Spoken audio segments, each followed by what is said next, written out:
आज हम लोग ज्वार भाटा पढ़ेंगे। जैसा कि हम लोग जानते हैं कि हम लोग समुद्र विज्ञान का अध्ययन कर रहे हैं। समुद्र विज्ञान के कुछ टॉपिकों पर हम लोग अध्ययन कर चुके हैं, जैसे कि महासागरीय नितल का उच्चावच, महासागरीय जल का तापमान, महासागरीय जल की लवणता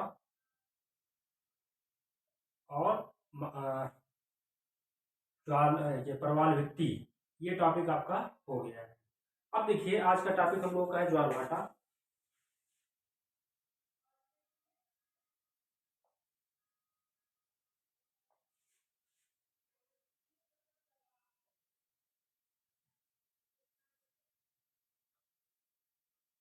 टाइड एंड इप। अब देखिए, जैसा कि हम लोग जानते हैं कि महासागरीय जल गतिशील है और महासागरीय गतियां कई प्रकार की होती है।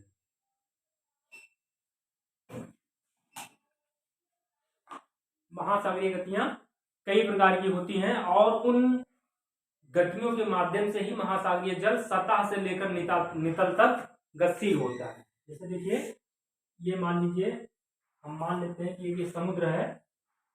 तो समुद्र में मान लीजिए पानी इतना भरा है, तो ये इसकी सतह है और ये इसका नितल है। ठीक है, इसको हम लोग अंग्रेजी में बोलते हैं सरफेस और इसको बोलते हैं बॉटम। ठीक, तो ये महासागर है। अब देखिए, महासागरीय गतियों में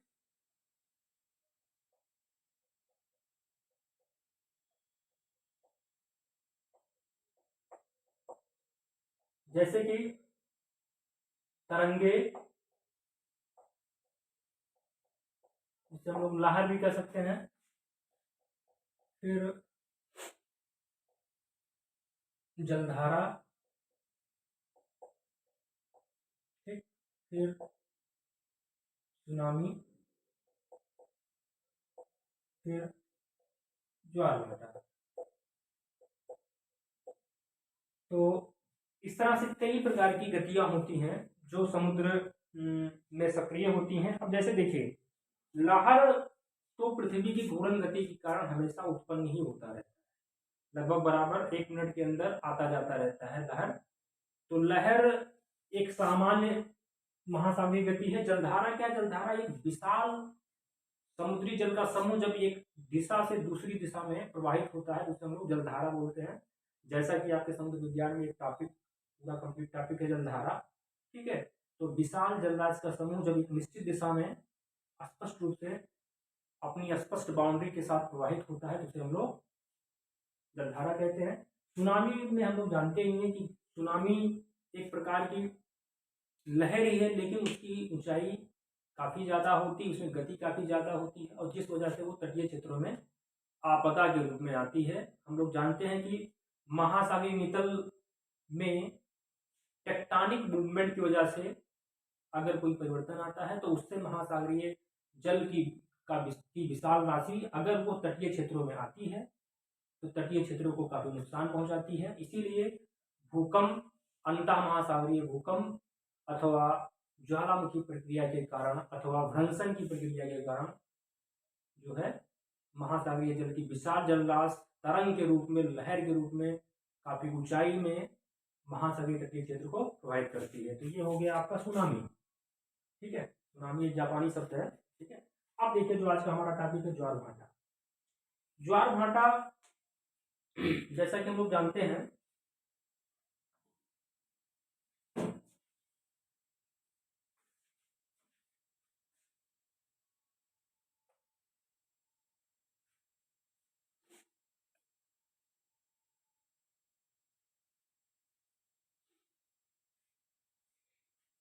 जैसा कि हम लोग जानते हैं कि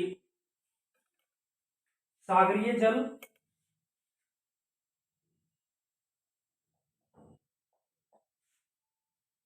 जल के चंद्रमा, सूर्य के आकर्षण शक्ति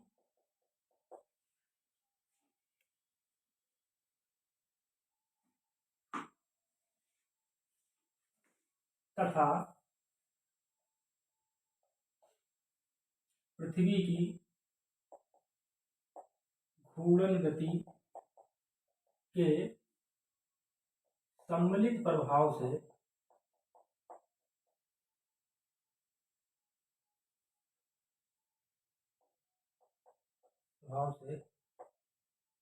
सागरीय जल के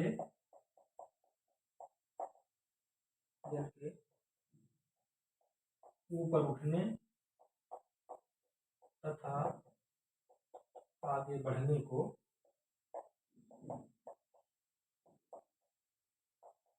ज्वार कहते हैं। अब देखिए इसमें इंपॉर्टेंट क्या है, सागरीय जल के ऊपर उठने तथा आगे बढ़ने को ज्वार कहते हैं। ठीक है, टाइट करके। अब देखिए ये ध्यान रखिए, सूर्य और चंद्रमा की आकर्षण शक्ति काम करती है, उसकी गुरुत्वाकर्षण शक्ति काम करती है, जिसकी वजह से सागरीय जल ऊपर उठता है और आगे बढ़ता है, तब उसे हम ज्वार कहते हैं। जबकि सागरीय जल के नीचे गिरने तथा पीछे लौटने को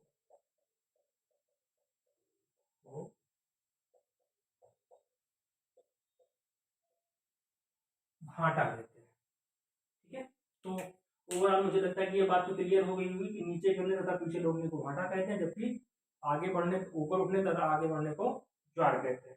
ये बात क्लियर हो गई। अब देखिए जो टेक्निकल पॉइंट इसमें है,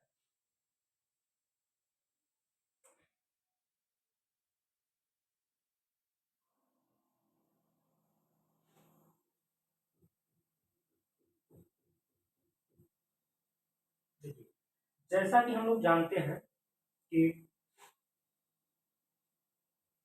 चंद्रमा और सूर्य दोनों अपने आकर्षण बल का प्रभाव डालते हैं पृथ्वी की सतह पर, जिससे सागरीय जल ऊपर उठता है और आगे बढ़ता है। लेकिन चूंकि चंद्रमा सूर्य की अपेक्षा पृथ्वी के काफी नजदीक है, इसलिए चंद्रमा की आकर्षण शक्ति का ज्यादा प्रभाव पृथ्वी की जलीय सतह पर पड़ता है।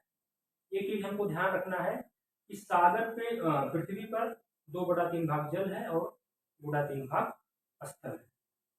अब चूंकि जो चंद्रमा की या सूर्य की जो आकर्षण शक्ति है वो इतनी है कि सागरीय जल में तो को प्रभावित कर सकती है, लेकिन स्थलीय भाग पर उसका कोई विशेष प्रभाव नहीं पड़ता। इसलिए सागरीय जल ही ऊपर उठता है और आगे बढ़ता है, या नीचे गिरता है या पीछे होता है। ठीक है, तो इसमें कोई डाउट नहीं होना चाहिए। अब देखिए जैसा कि हम लोग जानते हैं कि जो सूर्य पृथ्वी है, मान लीजिए पृथ्वी है, अर्थ, ये मान लीजिए मून, और ये मान लीजिए सन है, ये सन है। ठीक है, ये चीजें हैं। तो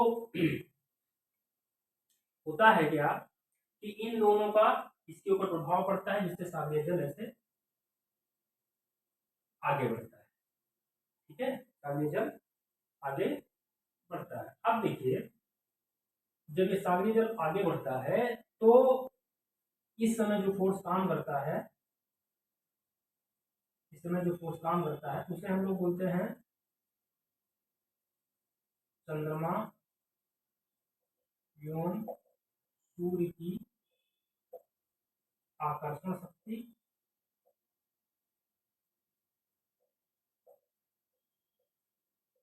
तथा पृथ्वी की घूर्णन गति।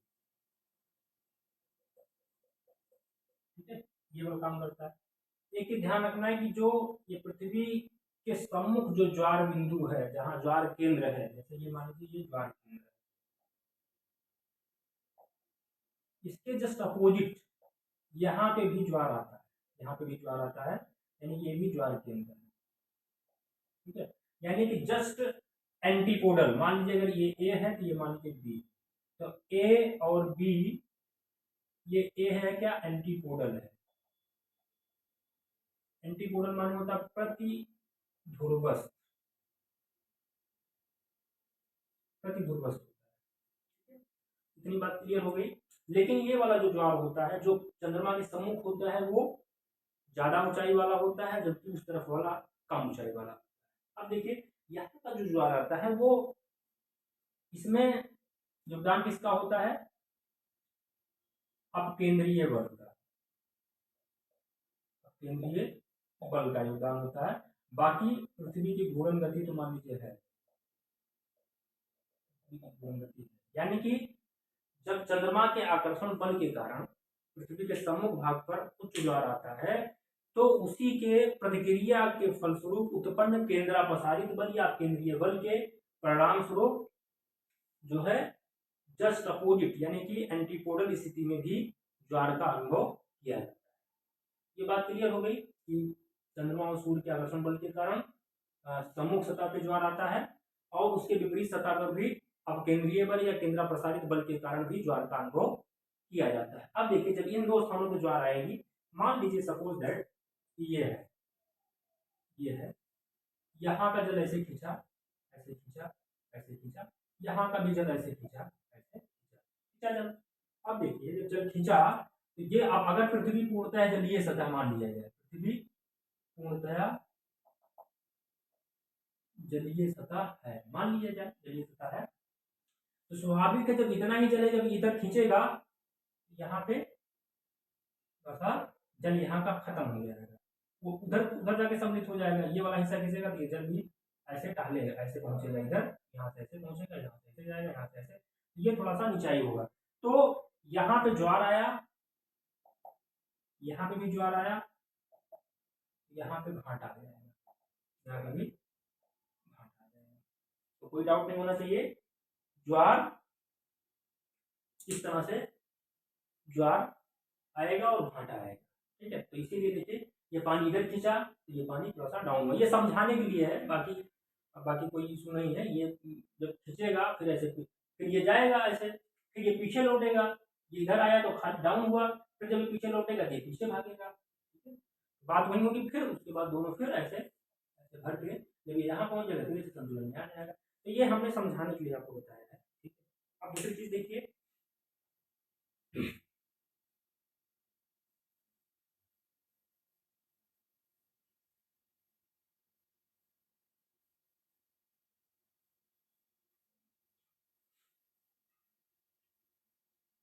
सामान्य परिस्थिति में जैसा कि हम लोग जानते हैं कि पृथ्वी 24 घंटे में, ये मान लीजिए अर्थ है, अर्थ 24 घंटे में अपने स्थान पे घूम जाती है, अपने स्थान पर घूम जाती है। मान लीजिए चंद्रमा है, ये मूल है, इसकी सर्किल है, मान लीजिए ऐसे ऐसे सर्किल है, ये घूम जाती है। तो अब मान लीजिए जो सामने ज्वार केंद्र है ए, इसका प्रभाव इसके ऊपर पड़ा, चंद्रमा को ही लेकर के हम लोग एनालिसिस करते हैं, क्योंकि हम लोग जान ही रहे हैं कि चंद्रमा का सर्वाधिक प्रभाव ज्वार की उत्पन्न में होता है। अब देखिए जब यहाँ का प्रभाव पड़ा तो ये जल खींचा, फिर पृथ्वी ऐसे घूमेगी, ऐसे घूमेगी, फिर क्योंकि 24 घंटे बाद ही ये स्थान ऐसे घूम करके यहाँ 12 घंटा हो गया, फिर ये देखिए यहाँ पहुंच गया, तो 24 घंटे बाद फिर वहां पे पहुंचेगा। तो सामान्यतया जिस ज्वार बिंदु पर ज्वार आया था वो 24 घंटे बाद पुनः चंद्रमा के सम्मुख पहुंचेगा। तो इस तरह से उसी स्थान पे, जिस स्थान पे मान लीजिए जैसे यहाँ पे 8 AM पे ज्वार आया, तो अगले दिन फिर ये 8 AM पे ही ज्वार आएगा, 8 PM पे ज्वार नहीं आएगा। लेकिन इसमें एक टेक्निकल पॉइंट ये है कि जब तक ये चंद्रमा, ये सॉरी पृथ्वी का जो ज्वार केंद्र है या ज्वार बिंदु है, जब तक वो 24 घंटे में घूमकर यहाँ तक पहुंचता है, तब तक ये थोड़ा सा अपने आगे बढ़ जाता है, क्योंकि चंद्रमा भी अपने स्थान पर घूम रहा है। हालांकि उसकी जो अवधि है लगभग 29 दिन के आसपास, 29 दिन के आसपास है, वो उसकी घूर्णन अवधि तथा परिक्रमण अवधि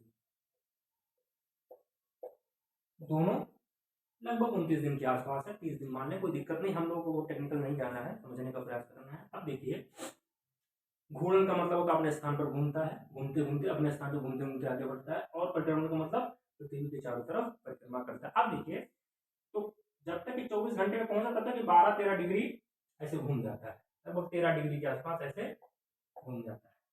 तो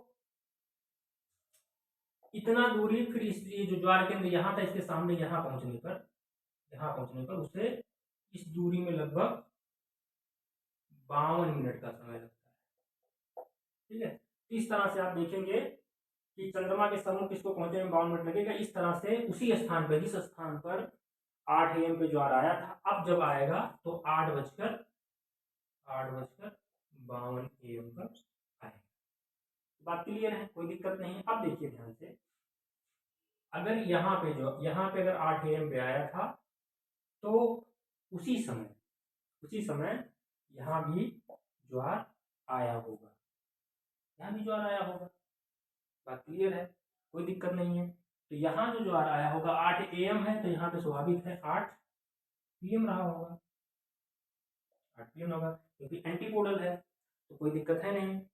ठीक है, 8 PM रहा होगा। अब देखिए, अगर ये 12 घंटा हो गया, अब मान लीजिए ये जब ऐसे पहुंचा, ठीक है, तो ऐसे घूम रहा था, ऐसे घूमते हुए जब यहाँ पहुंचा तो इसको 52 मिनट अगर लगा, तो यहाँ पे जो ज्वार आया था, जो भी आया था, अगले दिन जब आएगा इस तरह से, तो यहाँ तक इसको पहुंचने में 8-12 यहाँ से 26 मिनट और इसमें ऐड हो जाएगा, 26 मिनट इसमें और, क्योंकि देखिए ध्यान रखिए, क्योंकि ये 12 घंटा 26 मिनट का डिफरेंस बनाएगा।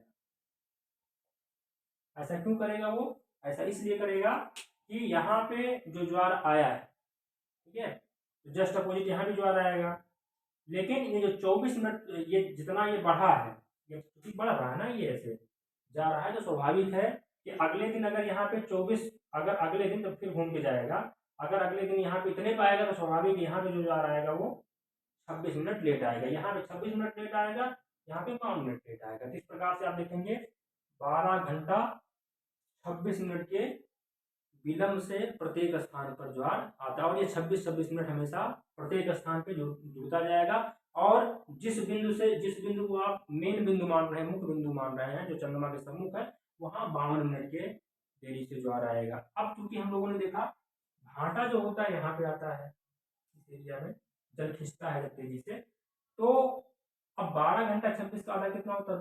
6 घंटा 13 मिनट होता है। तो स्वाभाविक है जो भाटा आएगा वो 6 घंटा 13 मिनट पे आएगा। तो प्रत्येक स्थान पे ज्वार 6 घंटा 13 मिनट बाद, और भाटा नहीं, ज्वार 12 घंटा 26 मिनट बाद, और भाटा 6 घंटा 13 मिनट बाद है। ऐसा क्यों है? देखिए ध्यान रखिए कि ये जब खींचा तो भी ये जल भागा, जब ये खींचेगा तो भी जल भागेगा। किस तरह से? इसको 2 बार भागना पड़ेगा, इसलिए 6 घंटा 13 मिनट 6 घंटे 13 मिनट के बाद आएगा, थोड़ा सा डिफरेंस रहेगा। ठीक है, ध्यान रखिए, यहाँ भी ज्वार आया तो ये जल खींचा तो आया, फिर जब यहाँ का जब 12 घंटा 26 मिनट बाद खींचा तो भी यहाँ पे ज्वार आया, तो यहाँ ज्वार आया तो भी यहाँ भाटा आया। ठीक, क्योंकि ये जल ऐसे खींचेगा, ये जल इधर खींचेगा। इस तरह से आप देखेंगे कि लगभग 24 घंटे 52 मिनट बाद उस ज्वार केंद्र पर जो चंद्रमा के सम्मुख था वहां ज्वार आया, 24 घंटे बाद आया, एक बार घूम के गया, और जो विपरीत केंद्र था वो 12 घंटा 26 मिनट बाद ज्वार फिर आया। क्योंकि देखिए जब ये 24 मिनट 52 मिनट इधर कंप्लीट करके हुआ तो इधर ये 26 मिनट करेगा, तो कंफर्म है, तो कोई दिक्कत नहीं है। तो ये आपका ज्वार भाटा का जो टाइमिंग है 12 घंटा 26 मिनट, अर्धदैनिक ज्वार इसे आप कह सकते हैं कि 12 घंटे 26 मिनट पे अर्धदैनिक ज्वार आता है।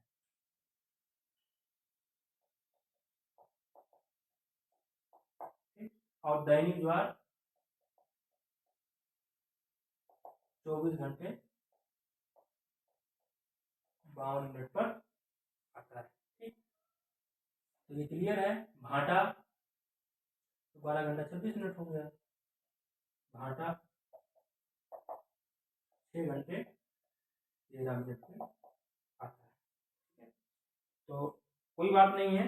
देखिए मैंने यही बताया था कि सामान्यतया 24 घंटे पे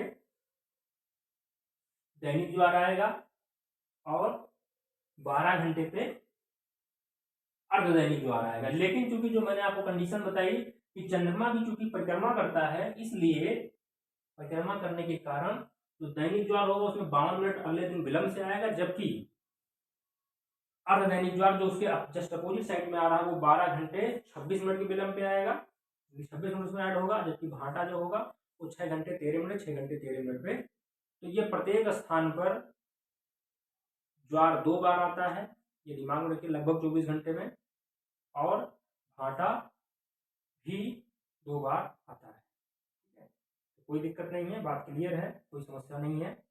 ओके, आगे हम लोग बढ़ते हैं।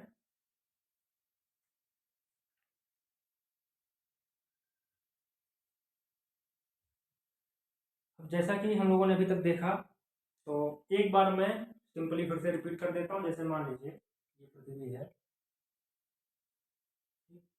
ये मान लीजिए ये स्थान ज्वार बिंदु है, ये मान लीजिए मूल है। ठीक है, यहाँ ज्वार आया, ठीक है, जल खींचा, इसके जस्ट अपोजिट भी जल खींचेगा। ठीक है, जल खींचेगा तो आएगा। अब टाइमिंग का मतलब ये है कि मान लीजिए अगर यहाँ पे 12 AM पे ज्वार आया तो स्वाभाविक है यहाँ 12 PM पे ज्वार आना चाहिए। ठीक है, अब लेकिन चूंकि जो मैंने बताया था अभी आपको कि चंद्रमा भी चूंकि थोड़ा सा आगे बढ़ता है अपनी कक्षा पे, ऐसे आगे बढ़ता है, इस चक्कर में उसके इसको सीध में आने में ये थोड़ा सा जब आगे बढ़ेगा ऐसे, तो ये भी थोड़ा सा आगे बढ़ेगा ऐसे, तो इसको परिक्रमा इस या ये जो सीध में ये बिंदु जो यहाँ पे मैंने बी है, क्योंकि ये पृथ्वी भी घूम रही है, ये भी घूम रहा है, तो ये 12 घंटे पहुंचना चाहिए, लेकिन 12 घंटे नहीं, 12 घंटे 26 मिनट पे जो एंटीपोडल है ए के बी, वो 12 घंटा 26 मिनट बाद ज्वार के विपरीत दिशा में पड़ेगा, तो यहाँ पे प्रतिक्रिया स्वरूप केंद्र प्रसारित पर लगेगा और आएगा, और फिर ये ऐसे ए जो है घूम करके फिर ऐसे यहाँ पे पहुंच जाएगा घूम करके। ठीक है, तो इस स्थान पे फिर वो 24 घंटे 52 मिनट बाद ज्वार आएगा। और ध्यान रखिए 12 घंटे 26 मिनट बाद ज्वार आएगा, तो 6 घंटे ज्वार जब आ जाएगा तो उसके 6 घंटा 13 मिनट बाद घाट आ गया। अब देखिए ध्यान में रखिएगा कि जैसे देखिए अभी ए यहाँ पे इसके सम्मुख था, तो ये देखिए ये बी जो था, बी घूम करके फिर यहाँ पहुंचा, तो ए यहाँ पे हो गया, ए यहाँ पे हो गया और बी यहाँ पे हो गया, तो स्वाभाविक है अब यहाँ पे बी पे उच्च ज्वार आएगा, इसमें थोड़ा सा हल्का कम ज्वार आएगा, कम ऊंचाई वाला आएगा। ये प्रोसेस चलता रहता है इसी तरीके से, तो उसमें कोई डाउट नहीं करना है। ठीक है, बात समझ आ गई नहीं? तो ये प्रोसेस ऐसे चलता रहता है और चंद्रमा भी घूमता रहता है। ये स्थान जब यहाँ पहुंच जाएगा तो स्वाभाविक है यहाँ 12 घंटा 26 मिनट का डिफरेंस हो जाएगा, और फिर ये स्थान इधर पहुंच गया, यहाँ 12 घंटा 26 मिनट का डिफरेंस हो गया, क्योंकि आधे में जब इधर टोटल में 52 मिनट की अतिरिक्त दूरी उसको तय करनी पड़ रही पृथ्वी को, तो स्वाभाविक है आधे में 26 मिनट की करनी पड़ेगी, आधे में 26 मिनट की करनी पड़ेगी, और एक तिहाई करने में उसको 6 घंटा 13 मिनट लगेगा। तो कोई समस्या नहीं है, मेरे हिसाब से तुम क्लियर है। चलिए आगे चलते हैं हम लोग।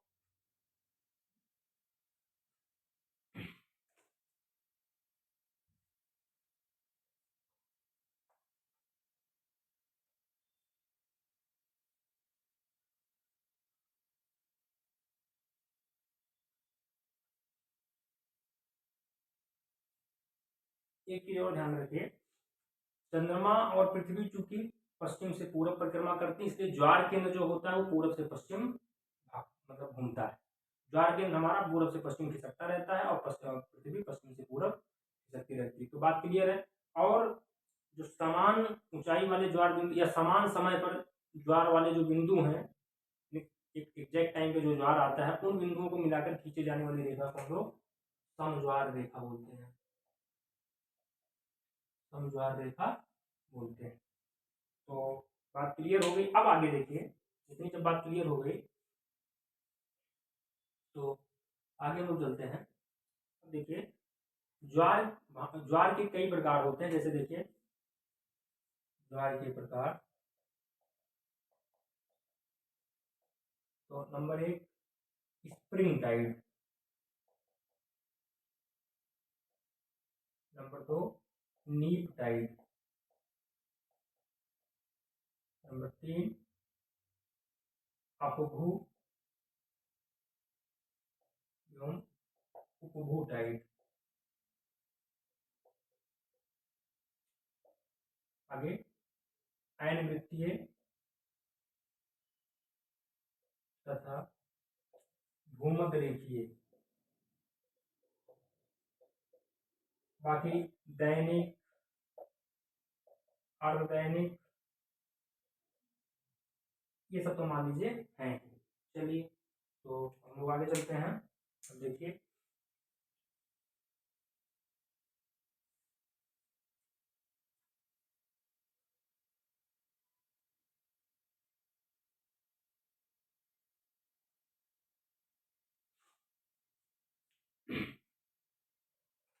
तो पहला टॉपिक है स्प्रिंग टाइड।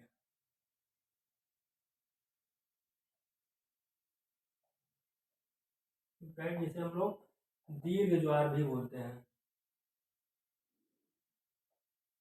देखिए ये कंडीशन तब उत्पन्न होती है जब पृथ्वी, चंद्रमा और सूर्य तीनों एक सीध में हो। देखिए चलिए मान लीजिए हमने पृथ्वी ऐसे बना दिया, अर्थ, ये मान लीजिए मून है, ये मान लीजिए सूर्य है। ठीक, अब देखिए तीनों एक सीध में है। ठीक, लेकिन चंद्रमा ऐसे मान लीजिए इसका सर्किल है, तो चंद्रमा कंडीशन यहाँ भी हो सकती है। ठीक है, चंद्रमा यहाँ भी पहुंच सकता है, तब भी एक सीध में होगा। तो ये जो पृथ्वी, चंद्रमा और सूर्य एक सीध में है, इस स्थिति को हम लोग बोलते हैं सिजगी। क्या बोलते हैं? सिजगी या युति व्युति, युति व्युति बोलते हैं। ठीक, अब देखिए जब व्युत माने जब पृथ्वी बीच में हो, किसके? सूर्य और चंद्रमा के। अब देखिए मान लीजिए इसको हटा दीजिए, जब ये कंडीशन हो, पृथ्वी, चंद्रमा और सूर्य के बीच में हो, जिसे हम लोग बोलते हैं व्युत कंडीशन। क्या बोलते हैं? व्युत कंडीशन। और जब ये हट जाए और चंद्रमा यहाँ आ जाए, तो जब पृथ्वी की एक तरफ सूर्य और चंद्रमा हो, इसे हम लोग बोलते हैं व्युत। तो कोई दिक्कत नहीं है, ये व्युत है, ये वाली कंडीशन, ये वाली कंडीशन, और ये वाली कंडीशन क्या है? व्युत।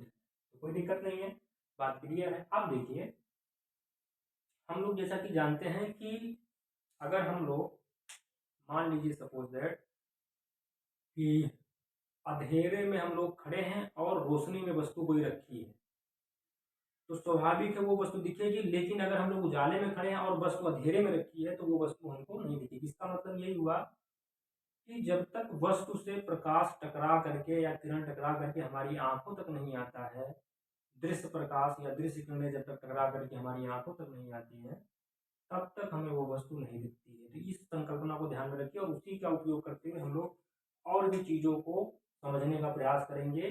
जैसे कि जब चंद्रमा यहाँ होता है, तो सूर्य का प्रकाश इसके ऊपर पड़ता है और सारा वो रिफ्लेक्ट कर देता है इस तरफ। तो हम लोग पृथ्वी से चंद्रमा को देख नहीं पाते। चंद्रमा का बहुत कोई हिस्सा हमको नहीं दिखता है। तो इस स्थिति को हम लोग बोलते हैं अमावस्या, यानी कि युत की स्थिति में ही अमावस्या होता है, क्योंकि चंद्रमा में पड़ा और चंद्रमा ने उधर रिफ्लेक्ट कर दिया, हमारी तरफ रोशनी आई ही नहीं, तो हम चंद्रमा को देख नहीं पाए। इसलिए इसको हम लोग न्यू मून भी बोलते हैं, न्यू मून। ठीक है, और जब चंद्रमा यहाँ पर होता है तो इसके ऊपर रोशनी पड़ती है और ये हमारी तरफ रिफ्लेक्ट करती है रोशनी, तो हमें चंद्रमा बढ़िया से दिखता है, जिसे हम लोग बोलते हैं पूर्णिमा। क्या बोलते हैं? पूर्णिमा बोलते हैं। ठीक है, ये बात क्लियर हो गई। अब देखिए ऐसा महीने में होता ही है। ठीक, अब यानी कि ये न्यू मून है, ये फुल मून है। क्या है? ये फुल मून है। ठीक है, ये फुल मून है। अब देखिए ये फुल मून हो गया। अब चंद्रमा जब यहाँ से एक महीने का लगभग समय होता है, यहाँ से ये जो यानी चंद्रमा के अमावस्या से पूर्णिमा तक का जो भाग होता है, इसे हम लोग बोलते हैं शुक्ल पक्ष।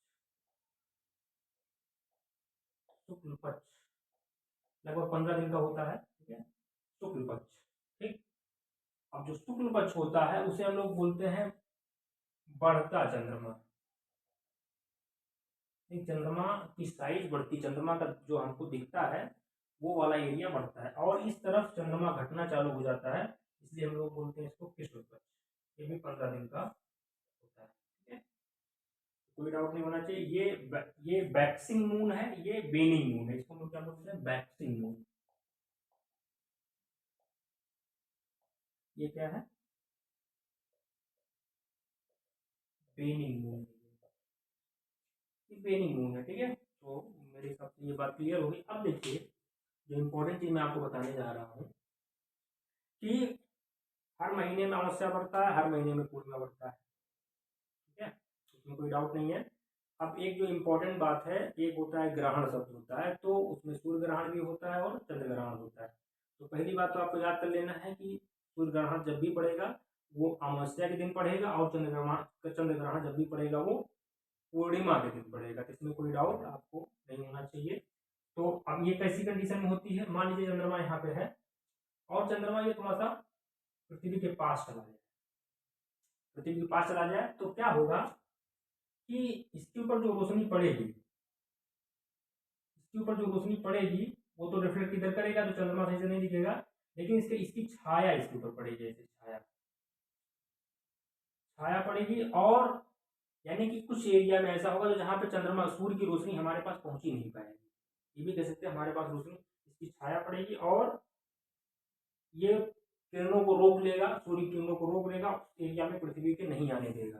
ठीक है, तो ऐसा हो सकता है कि कुछ आंशिक सूर्य ग्रहण हो, यानी कि थोड़ा बहुत दिखे थोड़ा बहुत न दिखे, और ऐसा भी हो सकता है पूर्ण सूर्य ग्रहण यानी पूरी तरह से न आने दे। तो ये किसी एरिया में होता है, पूरे पृथ्वी पर होना संभव नहीं है, ये भी दिमाग में रखिए कि पूरा ये रोक ही नहीं पाएगा सूर्य की रोशनी को।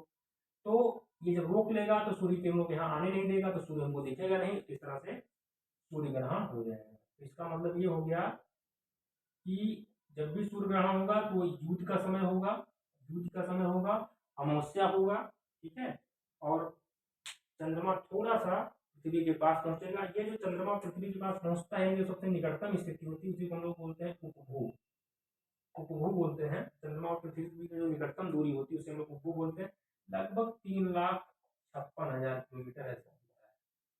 अब देखिए, ये तो सूर्य ग्रहण हो गया। अब ये जो है, जब चंद्रमा फिर यहाँ पे ऐसे पहुंचता है, फिर यहाँ पे जब पहुंचता है तो ये इसकी कक्षा तल की थोड़ा आ जाता है, तो ये क्या करता है कि इसकी छाया में आ जाता है, इसकी छाया में, इसकी छाया इसके ऊपर पड़ती है पृथ्वी की।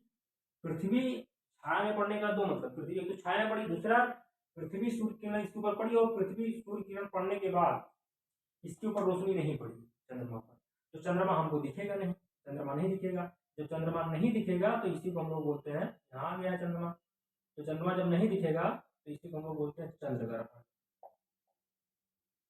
देखिए, ग्रहण में सबसे जो इम्पोर्टेंट फैक्ट यही समझ में आया कि जिस वस्तु को आपको देखना है वो वस्तु हमको नहीं दिखेगी।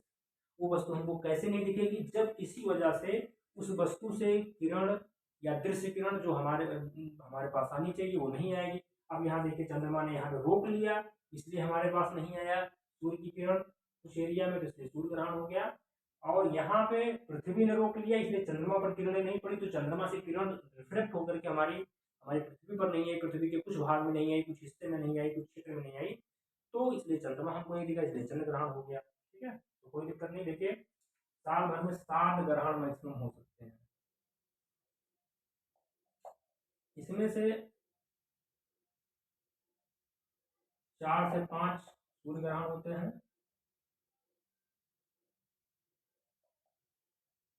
और 2 से 3 चंद्र ग्रहण होते हैं। इसमें कोई डाउट है नहीं किसी को? एकदम बात क्लियर है। चलिए, तो ये तो हो गया चंद्र ग्रहण और सूर्य ग्रहण, यूथ यूथ, ये सारी चीजें क्लियर हो गई इसी के माध्यम से। अब इसमें एक चीज दिमाग में रखिए कि एक शब्द होता है चंद्रमा की कला।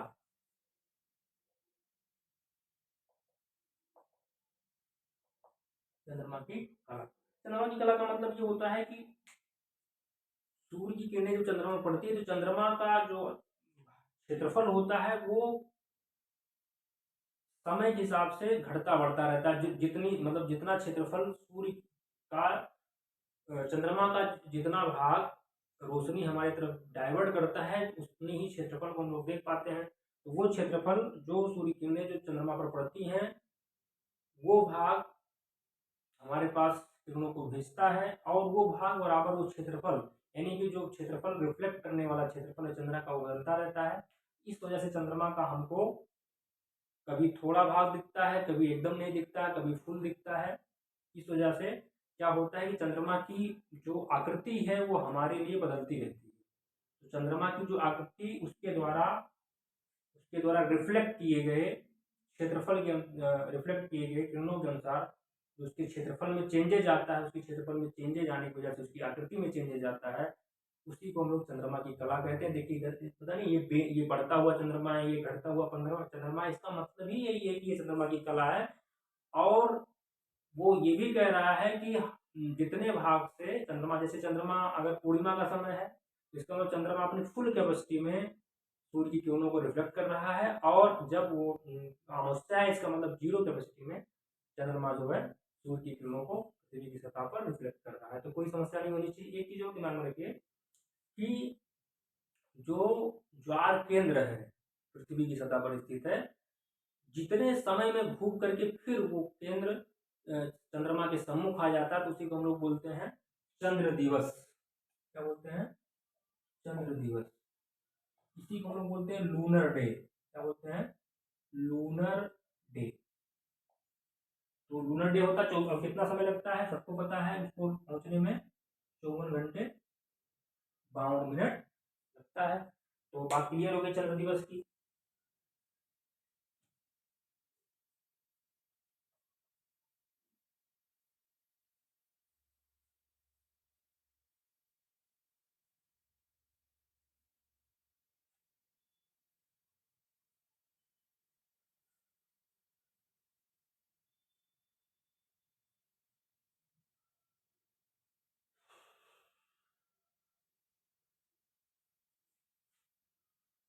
चलिए अब देखिए आगे।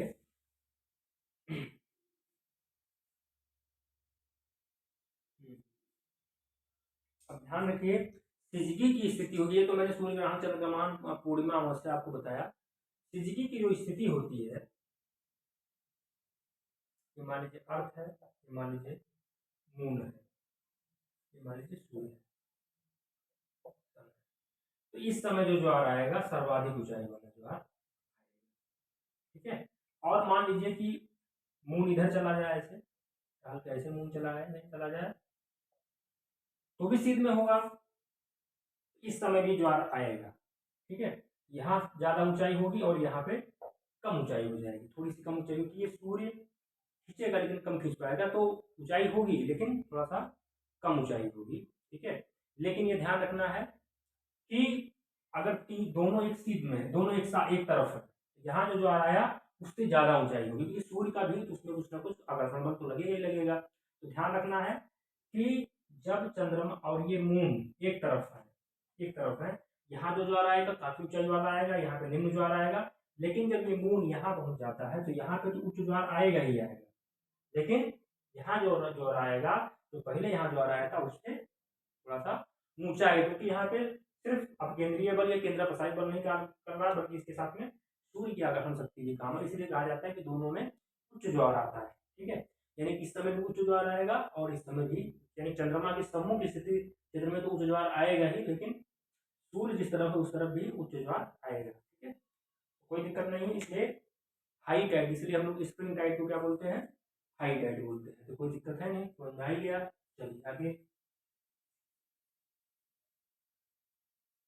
इसीलिए युद्ध की स्थिति में सबसे हाई टाइड आता है। युद्ध की स्थिति में जो है चंद्रमा के सम्मुख वाले में टाइड तो आएगा ही हाई टाइड, लेकिन चंद्रमा की विपरीत स्थिति में भी हाई टाइड आएगा, लेकिन जो युद्ध की स्थिति में हाई टाइड आया वो सबसे ऊंचा होगा। युद्ध की स्थिति में जो चंद्रमा के सम्मुख टाइड आया वो ज्यादा ऊंचा होगा, और जो सूर्य के सम्मुख है वहां पे उससे हाई टाइड उससे थोड़ा सा कम होगा, लेकिन हाई टाइड होगा, ठीक है। और चंद्रमा सूर्य जब दोनों एक ही तरफ था तो जो विपरीत एंटीपोडल स्थिति थी वहां जो आया था ज्वार वो निम्न ज्वार आएगा, ठीक है। ये दिमाग में रखिए, टाइट टाइट तो होगा लेकिन निम्न ज्वार होगा, ठीक। तो ये तमाम तरह की कंडीशन इस तरह से बन सकती हैं। आगे देखिए लघु ज्वार। अगला प्रकार क्या है, लघु ज्वार। ठीक है, तो चलिए कोई समस्या नहीं है। अब देखिए इसको हम लोग बोलते हैं नीप टाइड। क्या बोलते हैं, नीप टाइड। इसमें देखिए इसमें क्या होता है कि मान लीजिए पृथ्वी है, अर्थ है, चंद्रमा यहाँ मान लीजिए है, यहाँ मान लीजिए यहाँ पे है, यहाँ मान लीजिए यहाँ पे है, यहाँ ये जो होता है इसे हम लोग क्या बोलते हैं, शुक्ल पक्ष की सप्तमी व अष्टमी। ठीक है, इसको बोलते हैं कृष्ण पक्ष की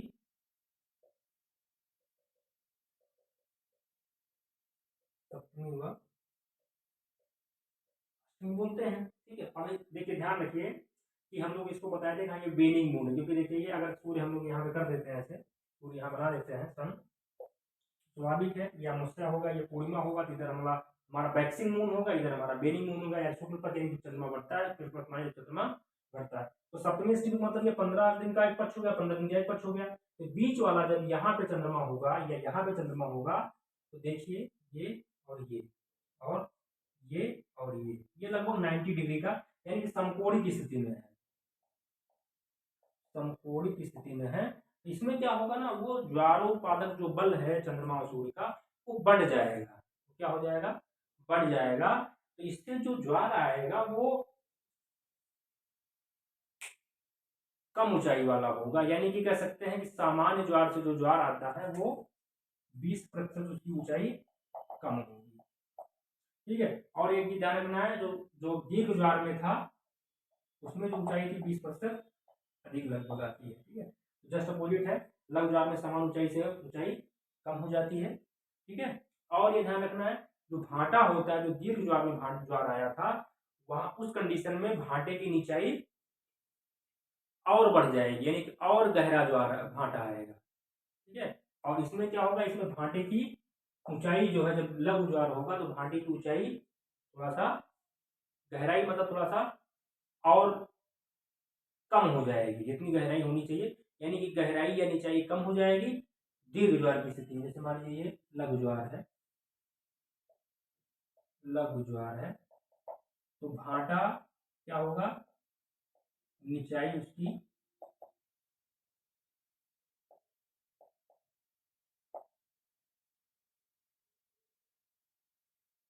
निचाई उतनी नहीं होगी, नहीं होगी जितनी दीर्घ ज्वार में थी, निचाई काफी कम हो जाएगी, तो उतनी नहीं होगी जितनी दीर्घ ज्वार में थी। यानी कि भाटे की ऊंचाई, भाटे की निचाई उतनी नहीं होती जितनी होनी चाहिए लघु ज्वार में, जबकि दीर्घ ज्वार के इसमें भाटे की निचाई सामान्य भाटे से काफी ज्यादा हो जाती है, काफी गहराई हो जाती है। ठीक है, तो बात क्लियर है, कोई दिक्कत है नहीं। तो समकोण यानी कृष्ण पक्ष और शुक्ल पक्ष की सप्तमी और अष्टमी को लघु ज्वार आता है, क्योंकि इस समय सूर्य और चंद्रमा का ज्वारोत्पादक बल एक बढ़ जाता है, और बढ़ने की स्थिति में वो वो प्रभाव नहीं पड़ पाता है, जिस वजह से क्या होता है कि ये ज्वार जो है, ज्वार की जो ऊंचाई होती है वो सामान्य ज्वार से भी कम हो जाती है। तो इसी को हम लोग जो है लघु ज्वार बोलते हैं या नीप टाइड बोलते हैं। तो मेरे हिसाब से बात क्लियर हो गई है, कोई दिक्कत नहीं है सबको। चलिए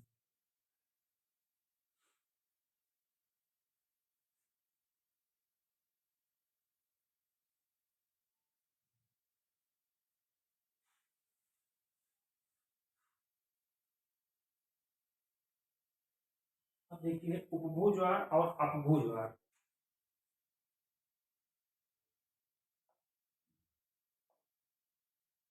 अब उपभू तथा अपभू, अपोजी तथा परेजी। ठीक है, अब इसका क्या मतलब होता है, मान लीजिए पृथ्वी है ये, अर्थ ये मान लीजिए मून है, ये मान लीजिए मून है, सर्किल ऐसे है। ठीक है, जब चंद्रमा और पृथ्वी के बीच की दूरी कम होती है, ठीक है, जैसे 3,56,000 किलोमीटर, ये मैंने बताया भी था आपको, 3,56,000 किलोमीटर, जब दूरी ज्यादा होती है तो इसी को हम लोग अपभू कहते हैं, और ये लगभग 4,07,000 किलोमीटर होती है। ठीक है, ये इसको हम लोग बोलते हैं उपभू। तो स्वाभाविक है जब चंद्रमा पृथ्वी के पास होगा तो स्वाभाविक है जो ज्वार आएगा वो जो है उच्च ज्वार आएगा, जबकि जब चंद्रमा पृथ्वी के दूर दोनों पृथ्वी पूरी ज्यादा होगी तो स्वाभाविक जो ज्वार आएगा वो लघु ज्वार आएगा। तो यही है, इसी को इसलिए हमको अपभू ज्वार कहते हैं। जब अपभू यानी कि जब चंद्रमा पृथ्वी के बीच में दूरी ज्यादा होती तो उसे हम लोग अपभू ज्वार कहते हैं, जब पास होता तो उसे हम लोग जो है उपभू ज्वार कहते हैं। ठीक है, तो कोई दिक्कत नहीं है, बात क्लियर है एकदम।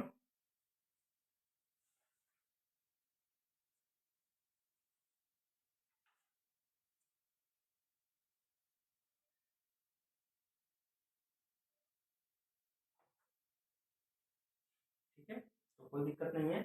उपभू को हम लोग भूमि नीच ज्वार भी बोलते हैं, भूमि नीच ज्वार, और इसको जैसे उल्टा कर देंगे इसको हम लोग भूमि उच्च ज्वार भी कहते हैं। इसका मतलब ये हुआ ना कि चूंकि ज्वार काफी 15 से 20% ज्यादा सामान्य से उठेगा तो स्वाभाविक है जो भूमि नीच यानी कि जो जो तल है, सरफेस है, उसको स्वाभाविक है नीचाई उसकी बढ़ जाएगी, क्योंकि पानी जब ऊपर खींचेगा तो पानी तो वही है, स्वाभाविक है, और तल नीचे हो जाएगा, इसलिए इसको हम लोग जो है भूमि उच्च नीच ज्वार कहते हैं। जब ये होता है तो ज्वार 15 से 20% जो है कम कम ऊंचाई वाला आता है, स्वाभाविक है तल उतना जो है नहीं नीचे जाता है, निचाई उसकी नहीं घटती है, इसलिए हम लोग उसको भूमि उच्च ज्वार कहते हैं। तो बात क्लियर हो गई जो है, इसको हम लोग बोलते हैं उपभू और अपभू ज्वार।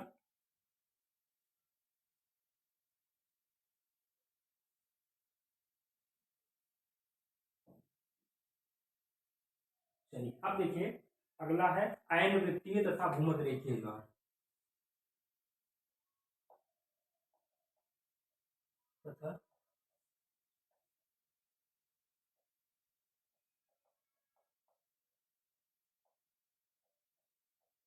भूमध्य रेखीय ज्वार। इसका मतलब ये है, देखिए कि पृथ्वी मान लीजिए है, ये मान लीजिए भूमध्य रेखा है, ये मान लीजिए 23 नॉर्थ, ये 23 साउथ, ये कर्क है, ये मकर है, ये भूमध्य है। ठीक है, ये एक्चुअली जो पृथ्वी का जो क्रांतिक तल है उससे पृथ्वी जो है 5 डिग्री झुकी हुई है, यानी कि जो 23.5 तक ये है, इसके अलावा भी पृथ्वी 5 डिग्री और झुका, इसलिए चंद्रमा क्या करता है लगभग 28.5 डिग्री तक जाता आता है, 28.5 तक, यहाँ तक 23 5 28 हो गया, उसी में जोड़ देना है, इतना आता जाता है।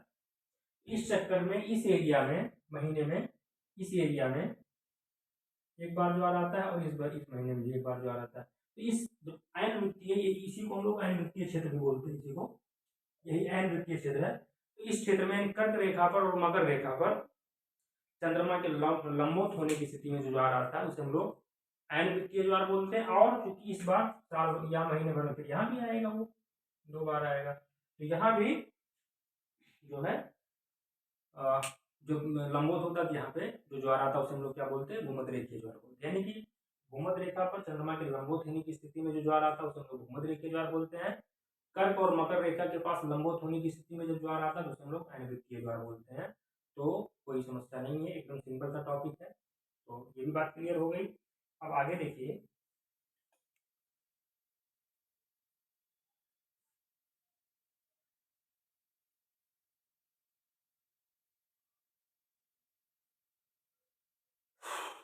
आगे देखिए, सिंपल सी बात है कि एक शब्द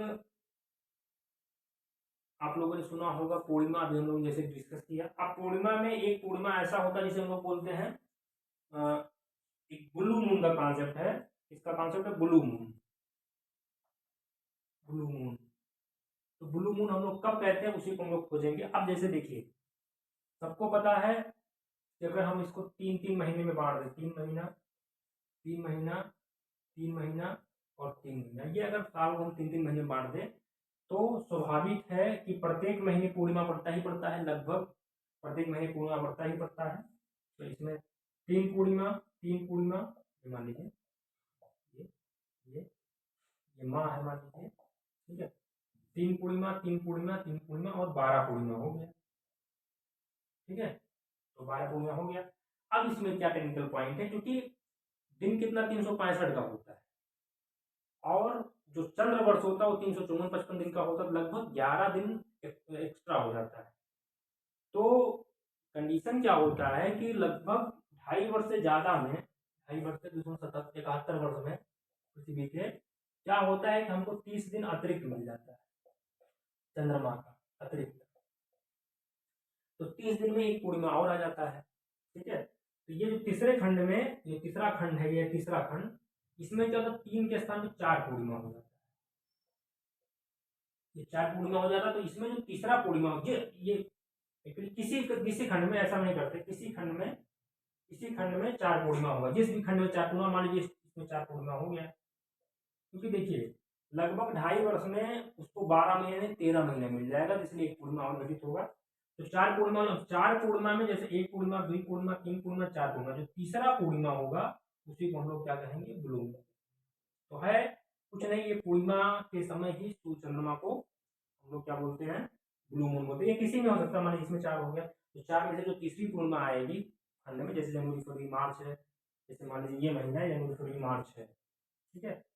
और जनवरी, फरवरी, मार्च है, इसी में जब समय एडजस्ट करेंगे हम लोग चंद्र वर्ष के हिसाब से, तो किसी महीने में किसी किसी किसी 3 महीने में 3 की बजाय 4 पूर्णिमा होगी। तो चौथे पूर्णिमा में जो तीसरी पूर्णिमा होगी उसी को हम लोग ब्लू मून कहेंगे। तो कोई समस्या नहीं है, कुछ नहीं है, बस ये कह सकते हैं कि जो चंद्र वर्ष और सूर्य वर्ष में, जब चंद्र वर्ष और सूर्य वर्ष में जब हम लोग एडजस्टमेंट करते हैं तो उसी में क्या होता है, क्योंकि चंद्र वर्ष जो होता है 355 दिन के आसपास होता है, 354 कुछ, और चंद्र वर्ष क्या होता है 365 दिन के आसपास होता है सूर्य वर्ष।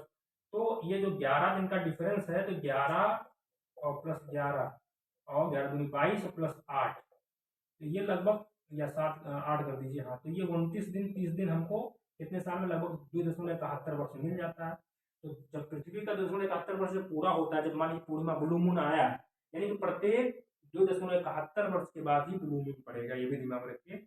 और ऐसा इस घटना को हम लोग बोलते हैं कि जिस किसी खंड में 4 पूर्णिमा पड़ने, किसी 3 महीने के खंड में 4 पूर्णिमा की स्थिति में जो तीसरी पूर्णिमा होती है उसी को हम लोग ब्लू मून कहते हैं। जब चंद्रमा सूर्य काफी पास आ, पृथ्वी चंद्रमा काफी पास आ जाते हैं, तो चंद्रमा जब हमको काफी बड़ा दिखता है उसी को हम लोग बोलते हैं सूर्य, सुपर मून।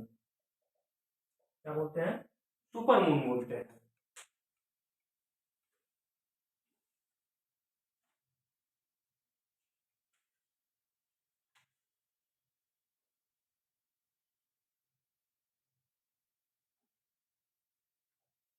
यानी कि देखिए सुपर मून का मतलब होता है चंद्रमा काफी बड़ा दिखता है और चमकदार दिखता है, बस। सुपर मून का मतलब होता है चंद्रमा काफी बड़ा दिखता है, चमक मतलब 15% साइज बढ़ जाती है, 30% चमकदार दिखता है। तो सुपर मून कुछ नहीं होता, बस जब वो पास आते हैं और वो ऐसी कंडीशन बन गई पूर्णिमा के दिन ही, तो चंद्रमा और ब्राइटनेस दिखेगा, और ब्राइट में दिखेगा। तो पूर्णिमा के दिन इस तरह कंडीशन अगर बनी तो स्वाभाविक है चंद्रमा, अगर मतलब उपभोग की स्थिति बनी तो स्वाभाविक है चंद्रमा ज्यादा चमकदार दिखेगा और ज्यादा थोड़ा सा साइज उसकी बढ़ जाए। क्योंकि देखिए चंद्रमा की उसका रियल फिगर हम लोग के पास नहीं आता, बल्कि उसका कुछ परछाई जो आभा होता है, छाया होता है, उससे भी चंद्रमा का शेप हम लोगों के सामने जो आकृति है बन करके आती है। तो इस तरह से हम लोगों ने ज्वार भाटा को पढ़ा, ज्वार भाटा के मतलब को समझा। जैसे कि देखिए टॉपिक ज्वार का है, इसमें हम लोगों ने चंद्र ग्रहण, सूर्य ग्रहण को पढ़ा। अब देखिए जो आगे है वो है ज्वार भाटा के उत्पत्ति से संबंधित सिद्धांत। देखिए पहले ही हम लोग दैनिक ज्वार, अब दैनिक ज्वार पढ़ ही चुके हैं, सबको पता है कि हर स्थान पे दैनिक ज्वार आता है, और उसी स्थान पे अर्धदैनिक। मान लीजिए कोई स्थान ऐसा हुआ कि जैसे ऐसे मान लीजिए स्थान है ये ए है, यहाँ पे दैनिक ज्वार यहाँ पे आया ज्वार। अब ये जो यहाँ जस्ट अपोजिट साइड में स्थित है, यहाँ पे स्थल है, क्या है, स्थल है। स्थल है तो स्वाभाविक यहाँ पे तो ज्वार आ नहीं सकता, तो स्वाभाविक है फिर यही घूम करके यहाँ आया, ठीक है, फिर ऐसे घूम के यहाँ पहुंचा। तो जब ये फिर चंद्रमा के सामने पहुंचेगा तभी ज्वार आएगा। तो इसलिए दैनिक ज्वार की कंडीशन इस कंडीशन में आती है जब यहाँ पे स्थल हो जाता है, तो ज्वार नहीं आएगा वहां पे। अब अर्धदैनिक ज्वार क्या आएगा, जब यहाँ भी जल हो और यहाँ भी जल हो, तो स्वाभाविक है यहाँ का पानी खींचेगा, यहाँ का पानी खींचेगा, ठीक है। यहाँ जब ज्वार आएगा तब तक चंद्रमा कुछ आगे बढ़ जाएगा, तब तक ये थोड़ा सा आगे बढ़ेगा, तब तक ये थोड़ा सा आगे इधर यहाँ बढ़ा, शीट में रहेगा तब जैसे ए यहाँ बढ़ा और ये मानिए बी है तो ये यहाँ बढ़ा, तभी शीट में ही है। तो लेकिन ये इतना इसको होने में इसको इतना पढ़ने में कितना 26 मिनट का डिफरेंस आ जाता है, इसीलिए 12 घंटा 26 मिनट लगता है। और जब फिर यही एक घूम करके यहाँ पहुंचा तो चंद्रमा यहाँ पहुंचता, ये स्थान ए यहाँ पहुंचता तो पूरा 52 मिनट का समय लग जाता है। तो दैनिक ज्वार 24 घंटा 52 मिनट में आता है और दैनिक ज्वार 12 घंटा 26 मिनट में आता है। भाटा ज्वार आने के बाद 6 घंटे 13 मिनट में आता है, उसमें कोई डाउट नहीं है, ठीक है। क्योंकि उसके लिए जो मैंने आपको फार्मूला बताया वही है, ठीक है। चलिए कोई बात नहीं, 24 घंटा 52 मिनट, 12 घंटा 26 मिनट, 6 घंटा 13 मिनट, ठीक है, एक सामान्य कंडीशन है। अब ये हो गया। अब देखिए ज्वार भाटा की उत्पत्ति से संबंधित सिद्धांत भी,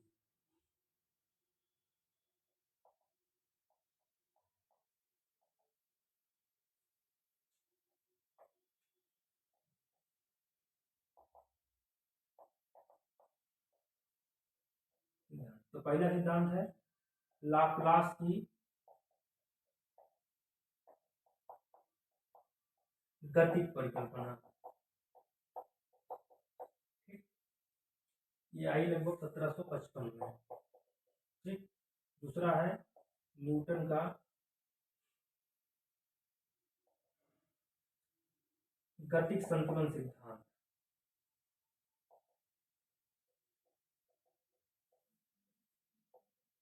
ये आई 1687 में, ठीक है।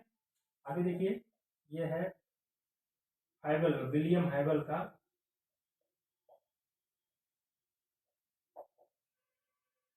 वेबल का प्रगामी तरंग सिद्धांत, ठीक है। ये 1829 के आसपास आई है, वेट थोड़ा सा, ठीक है। फिर है एरी का नहर सिद्धांत, कैनाल थ्योरी, ये 1842 के आसपास आई है। हालांकि ये भी दिमाग में रखिएगा कि दोनों को हम लोग प्रगामी में ही रखते हैं, कोई दिक्कत नहीं, क्योंकि दोनों एक ही चीज है, ठीक है। या फिर आगे है हैरिस का अप्रगामी अथवा स्थैतिक तरंग सिद्धांत,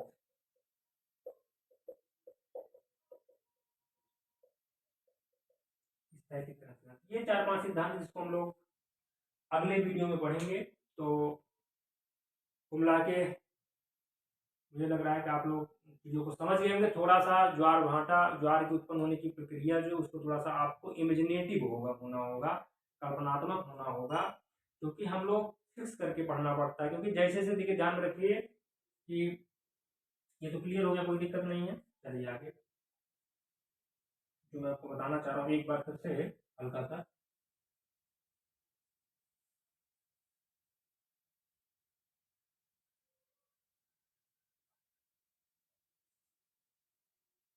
देखिए मिला के मैं यही बताना चाह रहा हूँ आपको। देखिए ये चीजें जैसे चंद्रमा यहाँ पहुंचा तो ज्वार यहाँ पे ज्वार आएगा, चंद्रमा यहाँ पहुंचा यहाँ पे ज्वार आएगा, चंद्रमा यहाँ पहुंचा यहाँ पे ज्वार आएगा, चंद्रमा यहाँ पहुंचा यहाँ पे ज्वार आएगा, चंद्रमा यहाँ पहुंचा यहाँ ज्वार आएगा, ऐसे ही ये आता जाता रहेगा, ठीक है। लेकिन चूंकि ये चीजें जो होती है ना वो क्रमशः देखिए 29-30 दिन उसके पास है, ठीक है। तो वो इस तरह से चीजें होती रहेंगी, तो लगभग 29-30 दिन में चीजें होती हैं। दूसरी चीज पृथ्वी भी अपने स्थान पर 24 घंटे में घूम जाती है। तो जो एरिया, जो बिंदु, जो ज्वार केंद्र जो एक बार चंद्रमा के सामने आया है, दोबारा वही ज्वार केंद्र लगभग 24 घंटे बाद उसको पहुंचना चाहिए। जैसे मान लीजिए ए है, यह भी लगभग 24 घंटे बाद इसके सामने पहुंचेगा। लेकिन चूंकि चंद्रमा भी थोड़ा शिफ्ट कर रहा है तो यही इसको यात्रा करने में 52 मिनट लग जाएगा, ठीक है। सुना कि नहीं। अब जो इसका एंटीपोडल यहाँ पे बी था तो स्वाभाविक है यहाँ 12 घंटे बाद ज्वार आना चाहिए था, ठीक है। लेकिन जब ये थोड़ा सा इसका, तो ये भी थोड़ा सा खिसकेगा, ये इतना जब खिसक गया ए, स्वाभाविक ये इतना खिसकेगा, तो ये लगभग इसकी दूरी जो होती 26 मिनट की दूरी इसको तय करनी पड़ती है यहाँ पे चंद्रमा के सम्मुख आने के लिए, ठीक है। तो ये बात है।